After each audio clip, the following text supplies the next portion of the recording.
अस्सलाम वालेकुम सज्जनों, दोस्तों, बेलियो।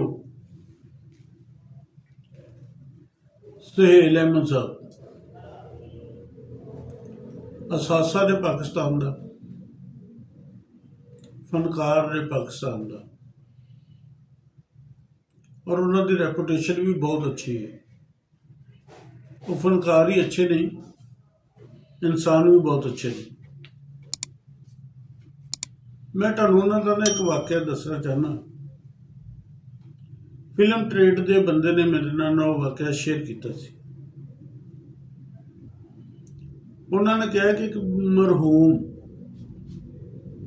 अदाकार जिहड़ा पंजाबी उर्दू फिल्मों का मशहूर अदाकार सी, जवानी तो लैके ओल्ड करैक्टर तक उन्होंने फिल्म ट्रेड में काम करता रहा। फिर इस तरह होया कि उसकी डैथ हो गई।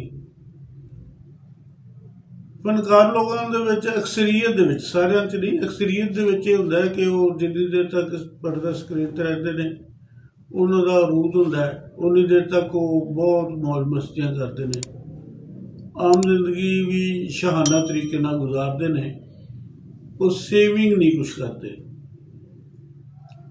और उस एक्टर की बेवा के नाल भी कुछ ऐसा ही हालात हो गए कि उसकी बेवा का ना गुजर बसर बहुत मुश्किल नाल होने लग गया। तो उन्होंने उस एक्टर को कहा कि सुहेल अहमद साहब को तुसीं कहो कि वज़ीर-ए-आला साहब को कह मेरा ना कुछ महाना खर्चा ला देन, ताकि मेरी जिंदगी जी ना वो जरा सहूलत दे नाल गुजर जाए, क्योंकि घर च फाकियां की नौबत आ गई है। उस दौर के वज़ीर-ए-आला शहबाज शरीफ साहब से पंजाब के। सुहेल साहब ने उन्होंने कहा कि मेरी उस भैन को पूछना कि उन्होंने गुजारा किन्ने क हो जाएगा मंथली। वो साहब ने जाके सुहेल साहब को कहा कि वो कह रही है कि मैनू अगर 10,000 रुपया महीने का मिल जाए ना, अज के दौर में उस दौर च 10,000 काफ़ी सीगा, तो मैं ना मेरा गुजारा ठीक हो जाएगा। सुहेल साहब ने कहा कि जिहड़ा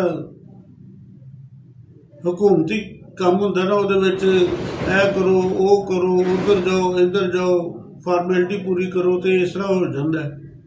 क्योंकि वज़ीर-ए-आला साहब ने भी हुकूमत के खाते चो पैसे देने से ना, भले तो नहीं देने उन्होंने। तो उन्होंने कहा मैं उन्होंने 15,000 रुपया जरा ना महीने का दे दिया करा, तो कुछ उन्होंने गुजारा हो जाएगा, फिर तो वज़ीर-ए-आला साहब को कहने की जरूरत नहीं। तो वो सुहेल साहब ने यह कह के 15,000 रुपया महीना उन्होंने उस औरत के तामरगे तब मरग उन्होंने घर ना 15,000 रुपया ना महीना सुहेल साहब अपनी पॉकेट चो दिंदे रहे। मेरा किस्सा सुनाने का मतलब है कि साडे विच ना अदम एतमाद की बहुत ज़्यादा कमी है। असी किसी को ना बर्दाश्त नहीं करते, अपनी सोच को मुकदम कहने, अपने जरा ख्याल आंदा है असी उन्होंने कहने वो हकीकत है, बाकी गलत है। वो भावें कोई भी तबका ले लो। मैं एक दोस्त की नमाज जनाजा पढ़न गया तो मैनू हैरत हुई। जिस मस्जिद उत्थे जो जुमा भी सी, उस मस्जिद के बाहर एक कतबा जहा देखा, मैं मेरे होश ही उड़ गए। उत्थे उन्होंने अपने मसलक का नाम लिखा सी, ये मस्जिद फलां मसलक दी है, यह फलां फलां मसलक के लोगों का दाखला इत्थे ममनू है, मसलन कि वो इत्थे नमाज नहीं पढ़ सकते। हालांकि जिन्ने भी मसलक ने सारे ही कलमा गो ने, एक रब ते यकीन है, एक नबी नूं मनण वाले ने। चलो अगर उन्होंने नजरियात नहीं भी एक दूसरे के नाल मिलते, यार उन्होंने रब ते यकीन है ना, वो एक दीन के हिस्से ने, अपने अपने हिसाब नाल चली जान। लेकिन गल हैगी अदमे बर्दाश्त। ਇੱਕ ਬੰਦਾ ਸੱਚ ਕਰੇ, ਸੱਚ ਕਵੇ ਜਾਂ ਝੂਠ ਕਵੇ, ਉਹ ਸੱਚ ਬੋਲਦਾ ਹੋਵੇ ਝੂਠ ਬੋਲਦਾ ਹੋਵੇ, ਕਹਿੰਦਾ ਜੋ ਮੈਂ ਕਹਿ ਰਿਹਾ ਉਹਨੂੰ ਮੰਨ ਜਾਓ ਬਸ। ਅੱਛਾ, ਜਿਹੜਾ ਦੂਸਰਾ ਬੰਦਾ ਅਗਰ ਦਲਾਲ ਨਾਲ ਵੀ ਗੱਲ ਕਰਦਾ, ਉਹ ਕਹਿੰਦਾ ਕਿ ਯਾਰ ਮੈਂ ਕਿਸ ਵਜ੍ਹਾ ਤੋਂ ਮੰਨਾਂ ਬਈ, ਤੂੰ ਤਾਂ ਗੱਲ ਹੀ ਬਗੈਰ ਦਲੀਲ ਤੋਂ ਕਰਨ ਰਿਹਾ ਔਰ ਗਲਤ ਕਰ ਰਿਹਾ ਹੈਗਾ। ਅੱਛਾ, ਉਹਦੀ ਗੱਲ ਨਹੀਂ ਮੰਨਣਗੇ ਉਹ, ਕਿਉਂਕਿ ਮੈਂ ਕਹਿ ਰਿਹਾ, ਆਪਣੀ ਈਗੋ ਯਾਨੀ ਕਿ ਨਾ ਉਹਨਾਂ ਨੂੰ ਅਜ਼ੀਜ਼ ਹੈ, ਹੋਰ ਕਿਸੇ ਦੇ ਨਹੀਂ। ਇਸ ਤਰ੍ਹਾਂ ਯਾਨੀ ਕਿ ਨਾ ਸੁਹੇਲ ਅਹਿਮਦ ਸਾਹਿਬ ਦੇ ਨਾਲ ਹੋ ਗਿਆ। ਸੁਹੇਲ ਅਹਿਮਦ ਸਾਹਿਬ ਨੇ ਅੱਜ ਹੀ ਇੱਕ ਕਲਿੱਪ ਔਨ ਕੀਤਾ, ਉਹਨਾਂ ਨੇ ਲੋਡ ਕੀਤਾ, ਅਪਲੋਡ ਕੀਤਾ, ਤੇ ਉਹਨਾਂ ਨੇ ਕਿਹਾ ਮੇਰੇ ਕਹਿਣ ਦਾ ਮਕਸਦ ਇਹ ਹੈਗਾ ਸੀਗਾ ਕਿ ਕੁਝ ਜਿਹੜਾ ਉਹਨਾਂ ਨੇ ਇੱਕ ਲਫ਼ਜ਼ ਬੋਲੇ, ਮੈਂ ਤਾਂ ਲਫ਼ਜ਼ ਵੀ ਨਹੀਂ ਬੋਲ ਸਕਦਾ, ਤੇ ਉਹਨਾਂ ਨੇ ਪੂਰਾ ਲਫ਼ਜ਼ ਬੋਲ ਕੇ ਤੇ ਅੱਗੋਂ ਵੀ ਦੱਸਿਆ। ਉਹਨਾਂ ਨੇ ਕਿਹਾ ਕਿ ਮੇਰਾ ਮਕਸਦ ਇਹ ਹੈਗਾ ਸੀਗਾ ਕਿ ਸਾਨੂੰ ਚੂਜ਼ ਕਰਨਾ ਚਾਹੀਦਾ ਕਿ ਅਗਰ ਅਸੀਂ ਹੁਸੈਨ ਪਾਕ ਦੇ ਨਕਸ਼ੇ ਕਦਮ ਤੇ ਚੱਲਾਂਗੇ ਤਾਂ ਸਾਡੀ ਜ਼ਿੰਦਗੀ ਸਫਲ ਹੋ ਜਾਏਗੀ। ਉਹ ਜੇ ਅਗਰ ਯਜ਼ੀਦ ਦੇ ਨਕਸ਼ੇ ਕਦਮ ਤੇ ਅਸੀਂ ਚੱਲਾਂਗੇ ਤੇ ਸਾਡੇ ਤੇ ਦੂਰ ਦੂਰ ਲਾਨਤ ਹੈ। ਉਹ ਕਿਸੇ ਸਕੂਲ ਦੇ ਵਿੱਚ ਬੱਚਿਆਂ ਦੇ ਨਾਲ ਉਹ ਗੱਲ ਕਰ ਰਹੇ ਸੀ। ਅੱਛਾ, ਨਾਮ ਨਹਾਦ ਕੀ ਜੈਨੂਅਨ ਸਾਫੀਆਂ ਨੇ ਵੀ ਨਾ ਉਹਨਾਂ ਦੇ ਉਹ ਦੂਸਰੇ ਹਿੱਸੇ ਨੂੰ, ਜਿਹੜੇ ਉਹਨਾਂ ਨੇ ਪਹਿਲੇ ਲਫ਼ਜ਼ ਬੋਲੇ ਯਜ਼ੀਦ ਔਰ ਹੁਸੈਨ ਪਾਕ ਦੇ ਬਾਰੇ 'ਚ, ਉਹਨੇ ਲਫ਼ਜ਼ ਦਿੱਤੇ। ਅਗਲਾ ਉਹਨਾਂ ਨੇ ਜਿਸ ਵਾਸਤੇ ਉਹਨਾਂ ਨੇ ਲਫ਼ਜ਼ ਬੋਲੇ ਸੀ, ਲੋਕਾਂ ਨੂੰ ਸਮਝਾਉਣ ਵਾਸਤੇ, ਬੱਚਿਆਂ ਨੂੰ ਸਮਝਾਉਣ ਵਾਸਤੇ, ਉਹਦੇ ਤੋਂ ਉਹਨਾਂ ਨੇ ਉਹ ਵਿੱਚੋਂ ਕੱਢ ਦਿੱਤਾ।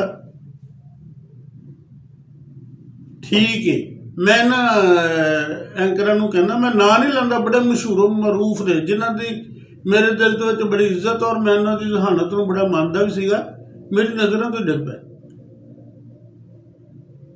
ਠੀਕ ਹੈ, ਉਹਨਾਂ ਦੀ ਕਿਸੇ ਪਾਰਟੀ ਨਾਲ, ਕਿਸੇ ਲੀਡਰ ਨਾਲ ਵਬਸਤਗੀ ਹੈਗੀ ਹੈ। ਅਗਰ ਸੁਹੇਲ ਸਾਹਿਬ ਦੀ ਉਸ ਲੀਡਰ ਦੇ ਨਾਲ, ਉਹਨਾਂ ਦੇ ਲੀਡਰ ਨਾਲ, ਉਸ ਲੀਡਰ ਨਾਲ ਉਹਨਾਂ ਦੇ ਲੀਡਰ ਨਾਲ ਕੋਈ ਇਖਤਲਾਫ ਹੈ, ਤੇ ਤੁਸੀਂ ਜਿਹੜੀ ਗੱਲ ਕਰਦੇ ਜੇ, ਜਿਹੜੇ ਆਪਣਾ ਐਂਕਰ ਪਰਸਨ ਨੇ, ਉਹ ਨਹੀਂ ਇੱਕ ਦੇ ਨਾਲ ਉਹਨਾਂ ਦੀ ਵਬਸਤਗੀ, ਉਹ ਦੂਸਰਿਆਂ ਨੂੰ ਨਹੀਂ ਲਾਂਤਾਨ ਕਰਦੇ ਜਾਂ ਉਹਨਾਂ ਦੇ ਖਿਲਾਫ ਨਹੀਂ ਬੋਲਦੇ। ਖੁਦਾ ਦਾ ਨਾਂ ਇੰਨਾ ਜ਼ਹੀਨ ਨਾ ਬਣੋ ਕਿ ਉਹ ਜ਼ਹਾਨਤ ਦੇ ਵਿੱਚੋਂ ਇੱਕ ਜਹਾਲਤ ਦਾ ਅੰਸਰ ਬਾਹਰ ਆ ਜਾਏ।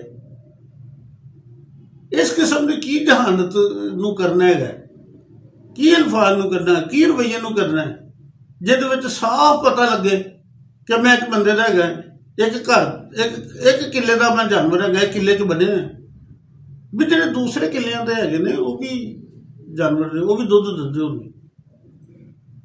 ਖੁਦਾ ਦਾ ਨਾਂ, ਰਿਐਲਿਟੀ ਤੇ ਆ ਜਾਓ। ਹਸਾਰ ਕਿਸੇ ਵੀ ਕਿਸਮ ਦਾ ਹੋਵੇ, ਸੋਚ ਨੂੰ ਗੁਲਾਮ ਬਣਾ ਕੇ ਰੱਖਦਾ ਹੈ। ਹਸਾਰ ਚ ਨਾ ਹੋ,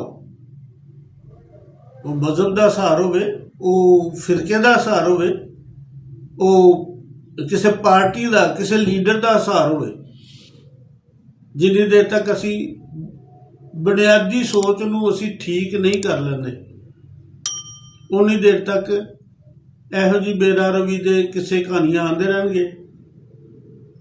ਮੈਨੂੰ ਤਾਂ ਫਿਕਰ ਪੈ ਗਈ ਸੀ, ਮੈਂ 3-4 ਦਿਨ ਤੋਂ ਜਿਹੜਾ ਸੁਹੇਲ ਅਹਿਮਦ ਸਾਹਿਬ ਦੇ ਬਾਰੇ 'ਚ ਇਹੋ ਜਿਹੇ ਲੋਕ ਜਿਹੜੇ ਰਿਐਕਸ਼ਨ ਦੇ ਰਹੇ ਸੀ, ਪਤਾ ਇਹਦੇ ਨਾਲ ਉਹਨਾਂ ਦੀ ਜਾਨ ਨੂੰ ਖਤਰਾ ਹੋ ਸਕਦਾ ਸੀਗਾ,